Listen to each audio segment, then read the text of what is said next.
Jadi waktu terjadi gempa, Mandesa ini di halaman. Di halaman sini. Iya, di halaman rumah. Lagi nyapu. Waktu terjadi gempa dipanggil ponakan anaknya ya. Anaknya si Jel namanya, Jelita. Iya, Jelita. Iya. Nah, amak kemarilah, ada gempa katanya. Habis itu deh? Iya, enggak terdengar. Enggak terdengar sama anaknya tuh. Peka nih, enggak dengaran orang panggil. Enggak dengar. Nah itu. Ya. Jadi macam dia tuh tutak aja. Itu mengelak aja lah Kang. Dia kau nak keluar dulu. Jadi kayak gini, Mbak. Tutak. Habis gempa itu, dia lihat ke atas bukit. Ya. Di atas bukit itu mendidih bukitnya. Ya. Mendidih. Mendidih katanya bukit. Enggak, kayak air panas. Glek. Serupa ombak laut. Glek. Meledak. Urat kelapa sama apa akar kelapa, akar kayu-kayuan nembak ke atas. Ke atas nembak. Nembak ke atas, anunya ke bawah. Habis itu langsung terban sekali, Mbak. Terban kayu potong-potong. Kayunya potong-potong kayak gitu. Nampak saksi hidup dia nih. Ini saksi hidup satu-satunya di atas gitu. Dari sini kayu potong itu datang ke siko macam itu. Jadi kayak gini. Sudah habis. Ibu ini dia udah pasrah sebenarnya. Udah pasrah. Pada saat gempa terjadi kan katanya mendidih. Waktu sudah mendidih, akar-akar pohon ini nembak ke atas, akarnya ke atas, pucuknya ke bawah ini. Jadi dia tunggu aja lagi pasrah. Iya, pasrah nggak bisa bergerak. Pasrah nggak bisa bergerak lagi. Di bawah tangan Yoyo, fenomena kisruh berebut bantuan seperti yang terjadi di beberapa tempat tidak berlaku di posko ini. Ia mampu menyadarkan masyarakat bahwa bantuan tersebut harus diorganisir dengan baik, termasuk secara sukarela menjaga agar terhindar dari tindak pencurian. Ini posko kita nih, Mbak, apa adanya. Tapi posko ini melayani seluruh masyarakat mulai masuk sampai terakhir di sini. Mereka makan di sini, habis makan nanti biasanya kita bagi sembako melayani dapur umum. Orang-orang sini apa-apa larinya udah dari tadi kan? Iya. Udah. Nah sebenarnya, Mbak, istilahnya kita kan mungkin saya sedikit ngerti dengan prosedur gimana bencana itu aja sebenarnya. Jadi makanya ini kepercayaan kepada Uda ya untuk membantu ya. Saya sebenarnya nggak mau nih. Tapi gimana, istri saya udah nangis, keluarga kita sendiri, Mbak. Kalau nggak saya turun tangan lagi, pemuda kita sudah kena trauma di sini, trauma gempa, bingung apa yang mesti dikerjakan.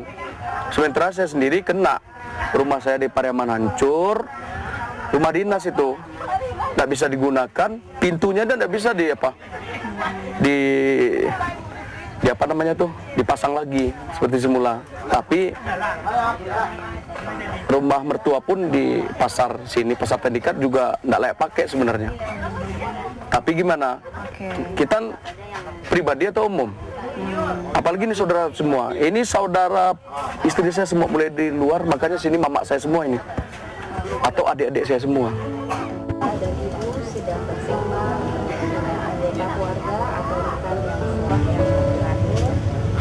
Seperti udara yang biru, kita hanya bisa menerima. Bayangan biru, awak yang ada di situ yang itu dikasih umur panjang di Tuhan, bisa berkumpul di situ gini bro.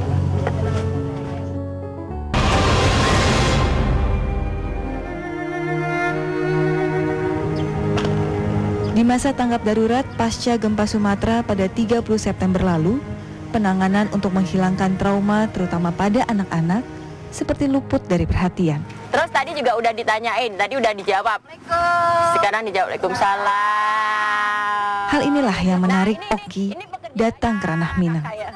Perempuan 25 tahun ini nekat berangkat seorang diri menjadi relawan, berbekal tiket gratis dari salah satu maskapai penerbangan.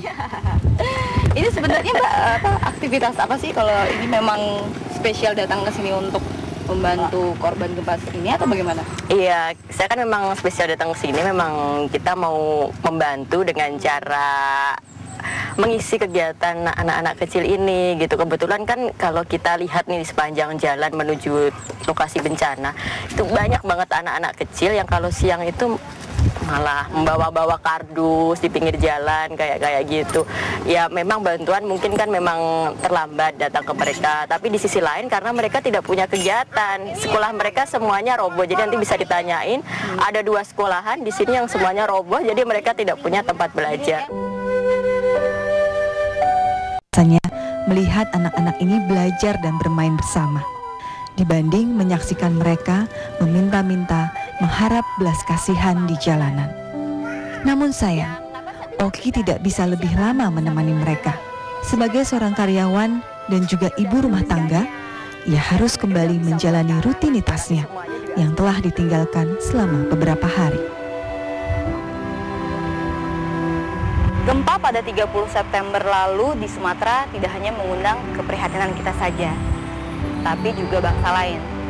Seperti sekarang ini, saya sedang berdiri di halaman kantor Wali Kota Padang Pariaman. Di sini sudah ada posko kesehatan yang didirikan oleh pemerintah Jepang. Kita tengok ke dalam yuk, ada apa aja di sana.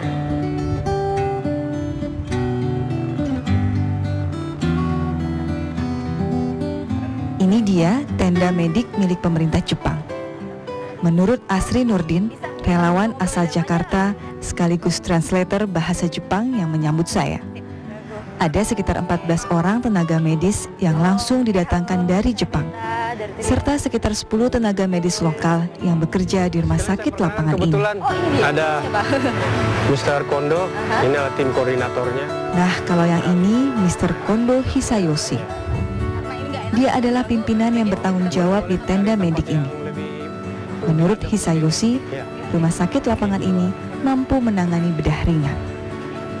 Kalau lukanya sudah berat, pasien akan langsung dirujuk ke rumah sakit. Peralatan canggih juga terlihat dalam tenda yang sudah beroperasi sejak 3 hari pasca gempa. Salah satunya alat ronsen portable ini. Yang membuat saya tersenyum gembira adalah relawan Jepang ini akan menyumbangkan semua perlengkapan medik yang terlihat baru itu kepada Pemda setempat. Terkecuali alat-alat canggih seperti ronsen portable tadi serta rekam medis para korban. Mereka membawa data kesehatan para korban untuk menjaga kerahasiaan data medis tiap pasien. Kenapa Bu? Sakit? Sakit apa Bu? Dikhawatirkan penyakit paru-paru, jadi harus di ronsen dulu. Silakan Bu. Ya. Udah diambil gambarnya. Nanti sekarang kembali lagi ke dokter. Silakan. Ya. Lalu kenapa ya tenaga medik dari negeri Sakura ini mau bercapek-capek ria membantu korban gempa? Kita tanya langsung saja kali ya. Jadi sebenarnya begini, setelah saya konfirmasi bahwa memang ada permintaan sebenarnya dari pemerintah Indonesia lewat pemerintah Jepang. Nah, kemudian pemerintah Jepang menunjuk yang tim yang sesuai dikirim ke daerah bencana. Karena kali ini kan bencananya gempa ya, Bu. Nah, dikirimlah tim khusus sehingga mereka berada di sini. Oke. Nah, berarti Mr. Kondo, Anda ke sini karena memang mendapat perintah seperti itu ya? Nah, koko ni kuru no mochiron sono seipu desu ne. Seipu jaiko toste koko ni kuru koto ni narimasu. Betul. Oke, tapi Bukan perintah, semacam tugas. Ya, tugas kemanusiaan. Tugas kemanusiaan. Tapi bagaimana pendapat Anda soal gempa seperti ini gitu? Bagaimana, apakah Anda langsung tergugah gitu hingga mau menerima dengan lapang dada? その時ですね、日本政府からここに来てください。自分としてはこれやるべきとかですね、自分としてはどう考えてますかという。はい、我々はやっぱりもうこういう海外で災害が起こった時のために、ボランタリーに登録しているメンバーという中の皆さん、みんなうちのチームは皆さんのチームです。いや、なので一応ある時にはこのような災害にはですね、必ずみんな行こうという私もそうですね。Baik. Jadi semua tim sebenarnya bukan secara pribadi, bahwa tim ini memang dilatih untuk tim rescue. Jadi dengan mengorbankan misalnya tujuan-tujuan pribadi, mereka punya semangat untuk bahwa ini tugas kemanusiaan.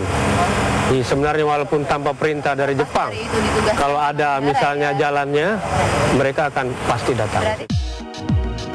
Meski rumah sakit lapangan ini hanya beroperasi selama 12 hari, semoga duka dan derita saudara-saudara kita setidaknya bisa sedikit terobati.